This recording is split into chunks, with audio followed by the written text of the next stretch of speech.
Oke. Pertanyaan kan inflasi. Inflasi. Dan kan ekonomi pembangunan. Apa yang paham mengenai inflasi? Kenaikan harga barang. Kalau tidak naik, inflasi. Ya enggak lah. Oke. Inflasi itu banyaknya uang yang beredar. Orang tahu itu. Tapi pertanyaanku, kalau banyak uang beredar tapi tidak orang belanja, apakah akan terjadi inflasi? Inflasi itu hukum permintaan penawaran. Semakin banyak orang meminta sesuatu, saya punya barang 5, ada yang orang minta 10, kujual pertama harganya 100, ada yang beli, habis barang, cepat habis, ambil lagi, kasih nada 150, ternyata habis lagi, karena banyak orang minta, tuh, kasih naik lagi di harga 200, ini masih habis lagi barangku. Apa yang akan terjadi? Inflasi, karena permintaan meningkat, permintaan meningkat, dan pertanyaannya, kalau apakah orang bisa beli di harga 200 kalau orang tidak ada uangnya? Tidak bisa. Jadi orang harus punya dulu banyak uang. Jadi itu dikatakan kenapa inflasi itu, karena banyak uang yang beredar, karena banyak uangnya orang. Kalau banyak uangnya orang, termotivasi untuk membeli sesuatu, biar mahal nak beli. Kenapa krisisnya 1998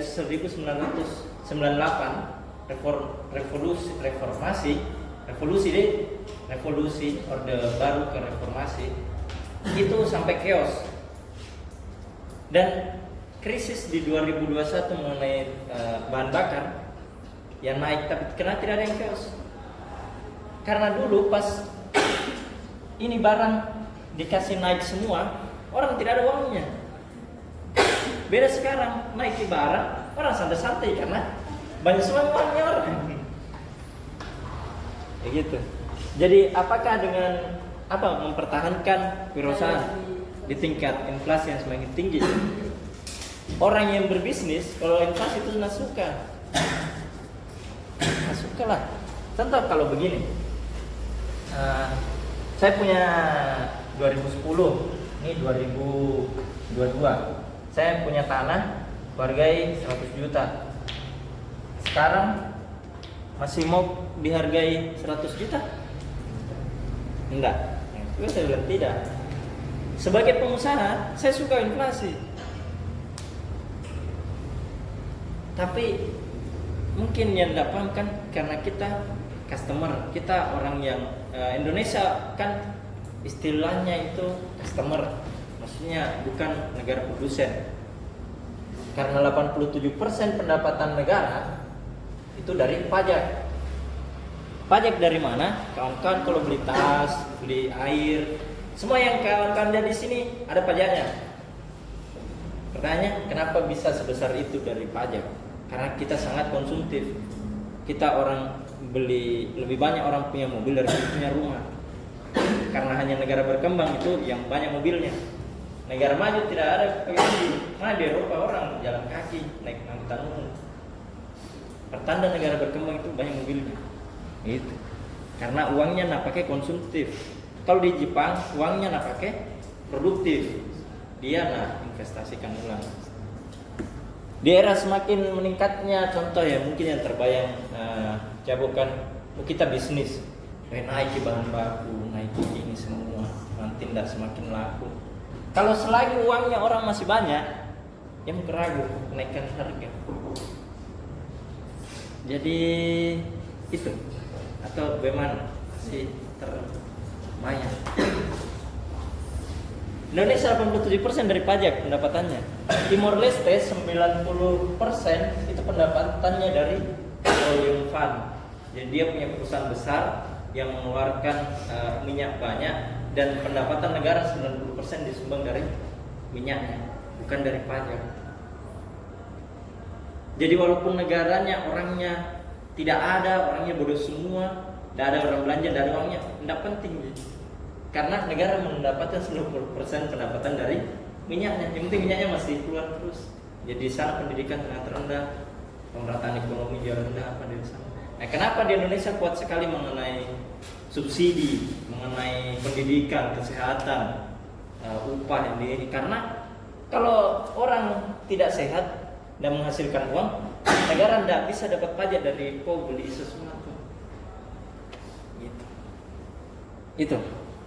Kalau berpikir kewirausahaan ya malah waktunya orang berwirausaha kalau begini. Inflasi tanda banyak uangnya orang. Lagi. Kan tadi bilang juga ketika inflasi itu pengusaha itu senang kan? Tapi bagaimana dengan pengusaha kecil begitu yang hanya dapat pas-pasan dari usahanya? Ya, itu sangat-sangat terasa. Jadi kalau usaha itu kan dibagi-bagi juga toh, perusahaan besar, menengah, kecil. Nah, besar itu apa? Itu namanya PT. PT itu kalau itu sebuah perusahaan, contoh begini, kawan kan jualan es cendol.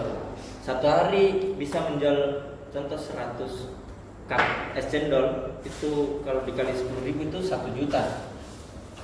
1 juta. Itu pendapatannya satu hari. Kotor toh. Kalau 1 tahun berapa?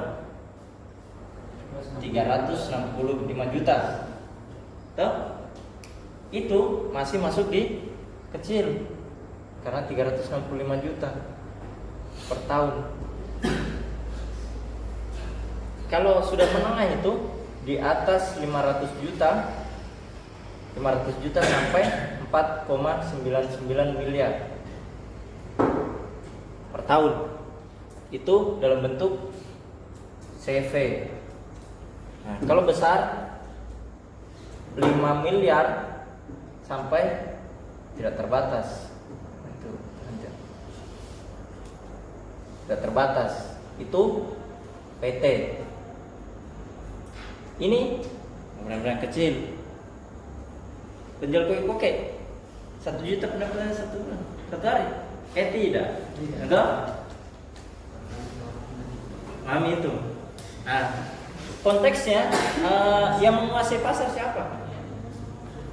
Yang menguasai pasar. Ternyata tenaga kerja di Indonesia itu 97% diserap oleh dua ini.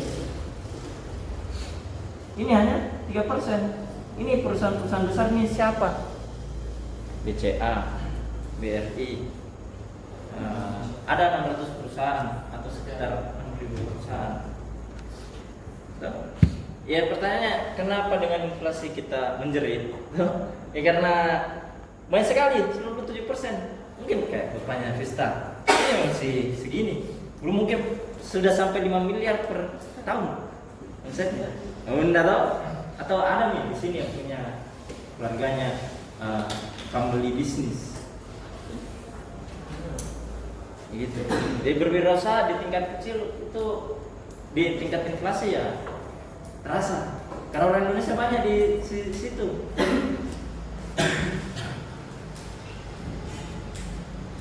Naik inflasi itu kadang yang terasa sekali sebetulnya malah yang kayak PNS, karyawan swasta, karena kan dia gaji bulanan. Naik inflasi atau naik gajinya, enggak tak? UMR atau uang minimum standar itu namanya paradoks. Karena sekarang saya digaji contoh 2010 5 juta. Tapi naik inflasi sekarang gajiku 15 juta. Pertanyaanku pas di 2010 sama 2022 gaji 5 juta aku sama tidak 15 juta? Sama-sama di naik semuanya. Jadi kayak hal penipuan itu sebetulnya. Betul kan? Standar gaji itu sangat hal yang penipuan ya. Oh naik tuh gajinya. Apa naik gaji kalau inflasi? Jadi saya beli apa? Itu. Jadi kenapa usaha kecil agak terasa ya? Karena besar sekali menyerap ini. Solusinya bagaimana ya? Di situ kita butuh konsep namanya kekuatan daya tahan. Sampai bisa 50 tahun kayak kalah yang punya perumahan, punya jalan apa dan Oke. Ada lagi pertanyaan? Atau ayolah bertanya kawan-kawan. Silakan.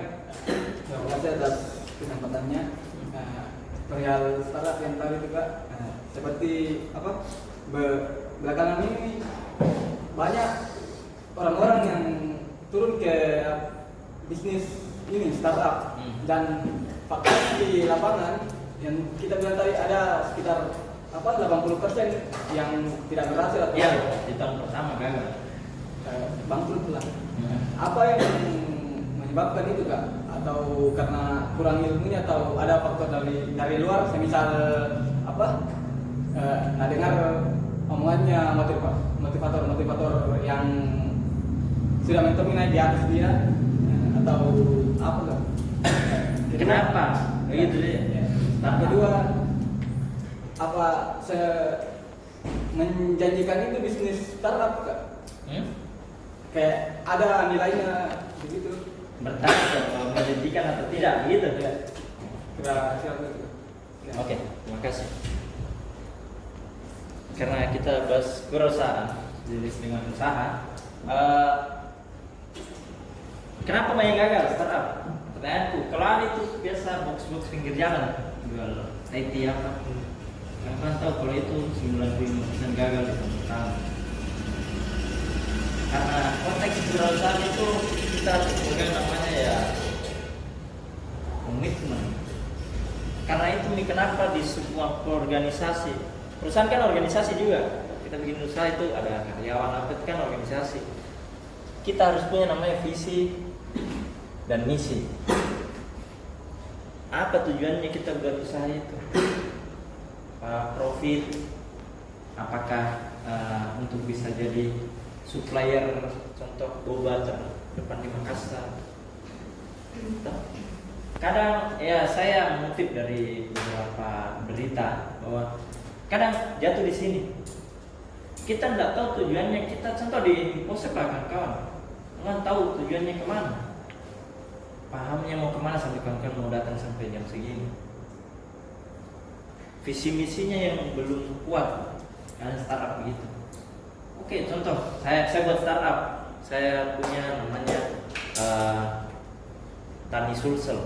Semua orang yang jual beras daripada lewat pengepul apa dan lainnya, ini orang yang sudah panen langsung buka HP, langsung kasih kirim lokasi, minta harga segini, kalau pas nanti pegawai pun langsung ambil dan setelah ambil langsung kirim ke restoran. Tidak perlu pengepul, di packing apa dan itu. Tapi nyatanya visi misinya kurang. Ternyata orang yang mengerjakan kayak saya hanya tahunya dulu, orang datang proses jadi gabah bagaimana, ini banyak begitu. Startup yang salah satunya itu kayak Tangguh ada. Saya jadi mungkin itu yang gagal. Apalagi tadi saya menjanjikan.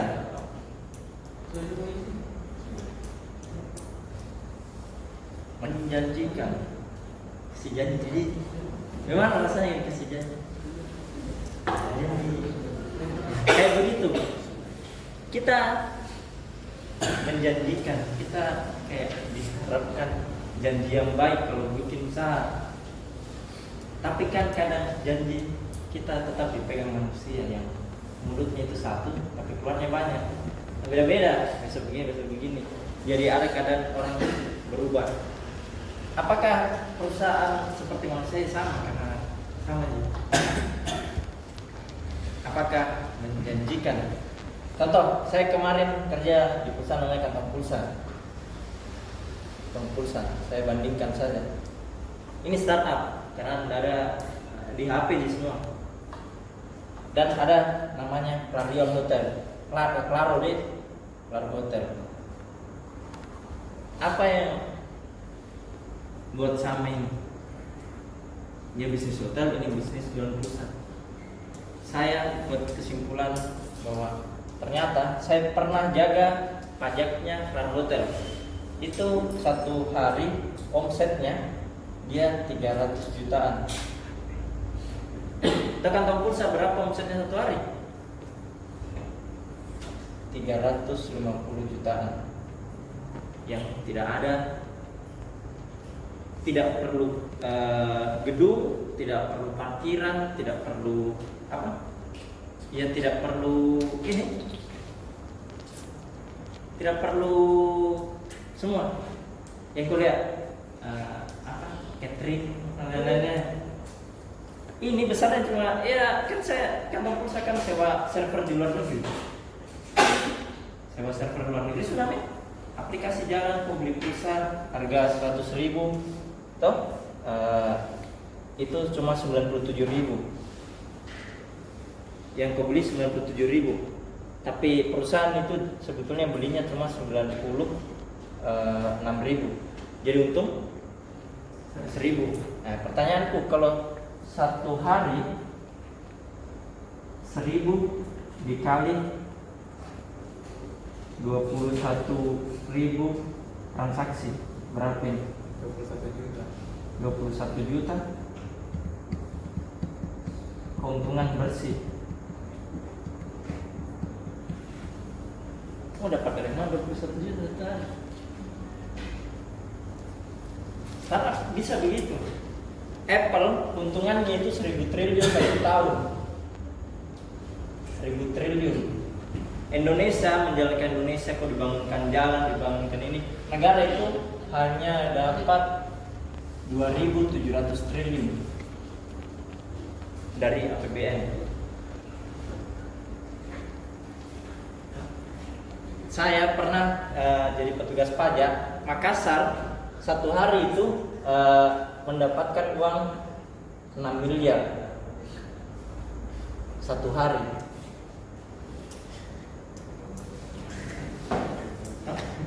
Startup ini mau minakawin negara. Yang Apple, apa Apple? HP Apple. Apple dia jual game, jual yang nyatanya dia tidak lebih besar dari Menterasa yang harus gunung. Startup bisa begitu. Mungkin yang kecil-kecil adalah Gojek. Gojek itu harganya 300 triliun. Bisa beli apa ini? 300 triliun contoh. Pinisi itu harganya 100 miliar. Iya. Startup bisa begitu. Menjanjikan, sangat menjanjikan. Tapi ya nyatanya mungkin dari visi misinya. Apple tahu siapa yang terkenal? Steve Jobs, Microsoft, Bill Gates, Tesla, Elon Musk, Gojek. Itu yang lebih ditekankan bahwa kenapa banyak startup yang gagal visi misinya. Menurutku itu sudut pandang. Kalau nggak kuat visi misinya, oh saya mau bikin ini deh, Tahiti ke depan. Belum ada 1 tahun tutup, masuk aku dari 80% ya. Karena visi misimu itu akan kemana. Jadi kadang orang berpikir begini, kenapa perusahaan kadang butuh modal? Cari modal dulu banyak-banyak deh untuk bikin usaha ini dan lainnya.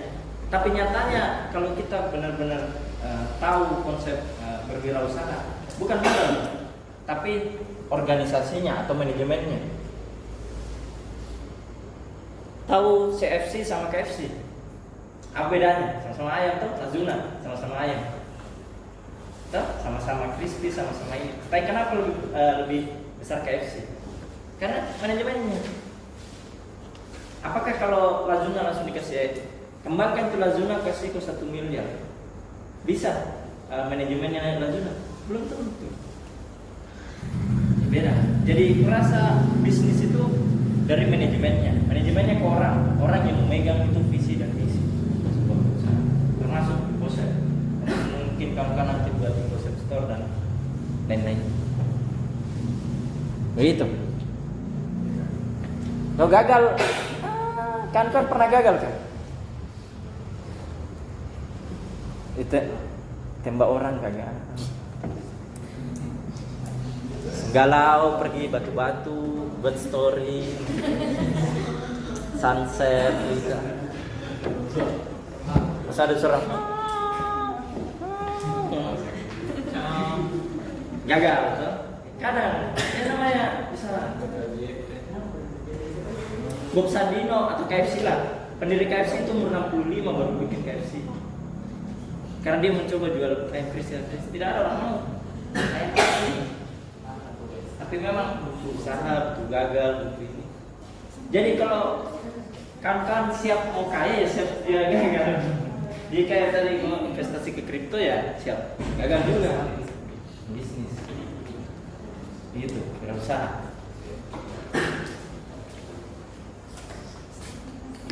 Jadi ada pertanyaan lagi. Lanjut saya deh.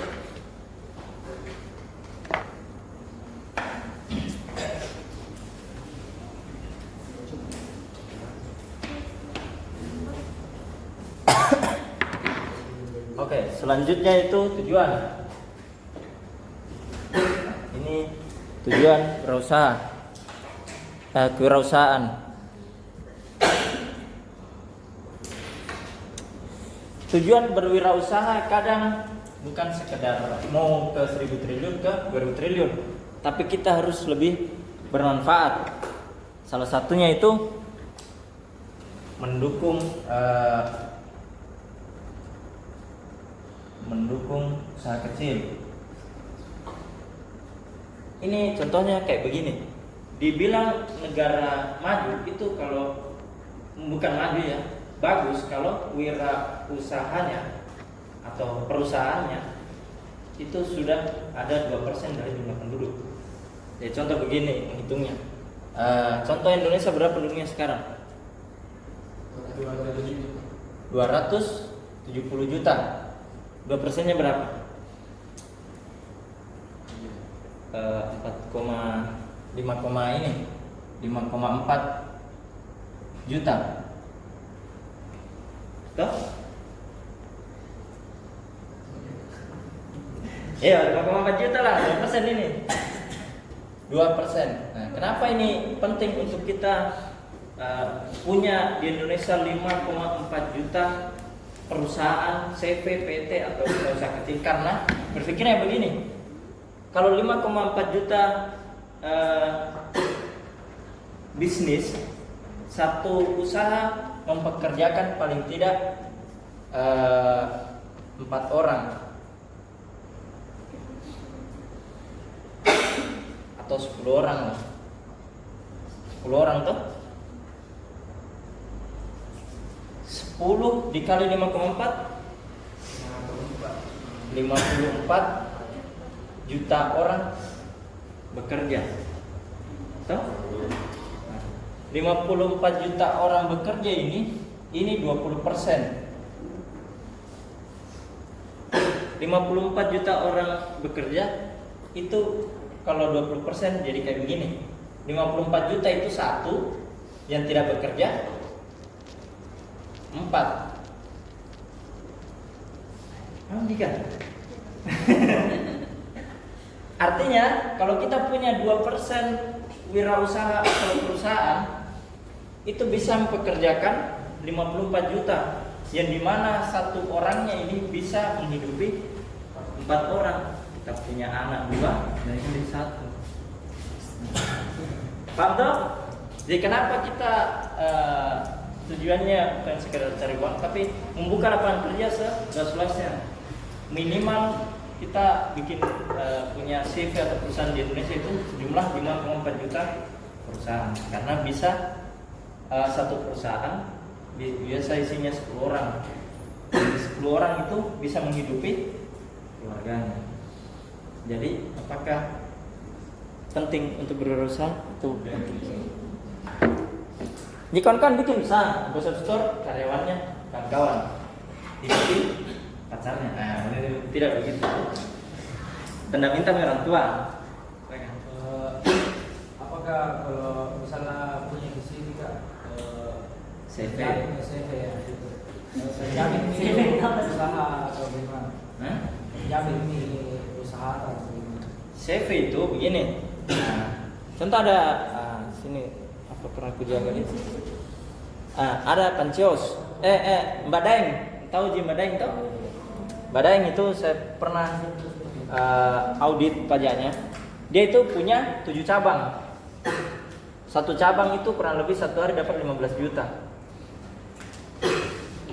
Besar toh? Tapi pertanyaannya sebesar ini pendapatannya, tapi dia tidak pakai CV, tidak pakai PT. Karyawannya itu ada sekitar 500 orang. Toh? Kenapa? Karena model usahanya dia tidak perlu untuk kerjasama sama perusahaan lain, karena itu namanya perusahaan B2C, business to customer, bisnis langsung customer, saya bikin langsung customer. Pertanyaannya, contoh kalau kawan-kawan beli HP iPhone, kameranya dari mana? Kameranya itu dari Samsung. Kayaknya. Seriusnya. Chipsetnya Snapdragon, kan bukan buatannya Xiaomi. Tahu? Itu perusahaan namanya business to business. Kenapa kita butuh CV dan PT? Karena contoh saya begini, saya mau buat HP namanya Imposep. Ternyata Imposep itu hanya punya merek dan karyawan. Dia tidak bisa buat baterainya, dia tidak bisa bikin kameranya, layarnya dan lainnya. Nah, sekarang ada MPS. Ternyata dia bisa buat layar HP. Tuh? Karena dia ingin kerjasama sama Imposep, jadi saya butuh legalitas atau pengakuan dari negara bahwa ini perusahaan sudah besar, sudah bisa menyuplai ini, standarnya begini, dia di bidang ini.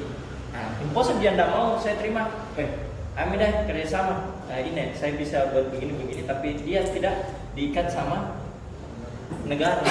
Karena kalau ini konflik sama ini B2B-nya toh konflik, kalau dia tidak pakai CV atau PT, itu tidak bisa dimasukkan di meja pidana. Kalau kenapa Mbak Daeng itu dia pakai business to customer ya? Kayak customer kalau salah kembalian balik gitu marah-marah gitu. Nah, tidak perlu pergi sidang deh. Ini jelek ini rumah makan. Nah, tidak toh. Tapi kalau business to business itu banyak. Jadi CV kadang biasa orang konstruksi. Jadi saya Wika Beton menang bikin jalan, tapi Wika Beton tidak punya alat berat. Jadi cari orang yang punya alat berat. Nah, tapi harus ada CV-nya, standarnya begini. Nah, itu dipakai untuk buat CV atau PT. CV itu kalau omsetnya tadi berapa? 500 juta sampai 5 miliar. Ya, kalau 5 miliar ke atas. Ya kenapa restoran biasa ada orang CV-nya ada tidak ya? Karena tergantung bisnisnya. Begitu. Cocok ya? Cocok lah. Itu kotorannya sapi bisa jadi kompos, bisa juga sebagai pengganti gas LPG. Iya. Itu yang kotorannya dimasukkan ke dalam tabung air, kemudian nanti itu selangnya berubah menjadi bisa mengeluarkan api. Itu kan itu menambah bisa, nilai. Tapi itu biasanya disebut kreativitas karena kalau disebut usaha itu kan nggak bernilai, nggak bisa dijual. Itu kan nggak bernilai, nggak bisa dijual. Jadi bagaimana pandangan saya itu Kak mengenai merubah sesuatu menjadi bernilai? Apa bisa disebut wirausaha atau hanya sekedar kreativitas saja? Oke, terima kasih. Karena memang katanya kelapa sawit ini harganya itu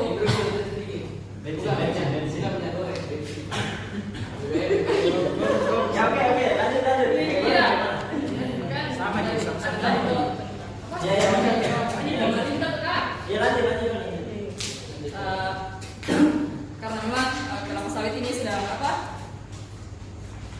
harganya. Terus yang kedua karena ada penimbunan oleh oknum politik. Terus yang ketiga yaitu karena memang katanya setelah ini kelapa sawit sudah langka nih. Tapi kalau mau diteliti atau diidentifikasi, sebenarnya ketiga faktor ini tuh belakangan ini ketiga faktor. Kalau mau dilihat itu sebenarnya regulasi. Regulasi dari apa? Dari si ini produsen. Karena kalau kita melihat kemarin kan pemerintah itu menetapkan kalau tidak salah 14.000 atau 12.000 per liter begitu. Tapi ini kayak 1 minggu 2 minggu aja bertahan.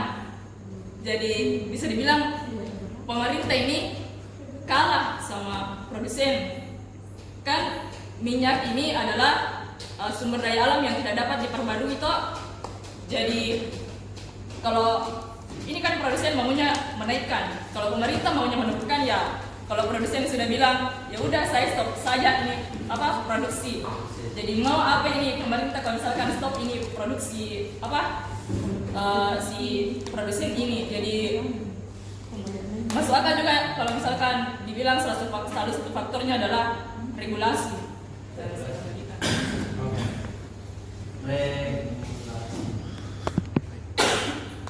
Terima kasih. YouTube. Oke, kalau kita tadi mungkin mengenai minyak goreng ini BBM lagi. Saya sedikit pandangan. Kan tahu tidak kalau naiknya bahan bakar itu penyebabnya 70% dari luar negeri. Bukan dari Apa YouTube? itu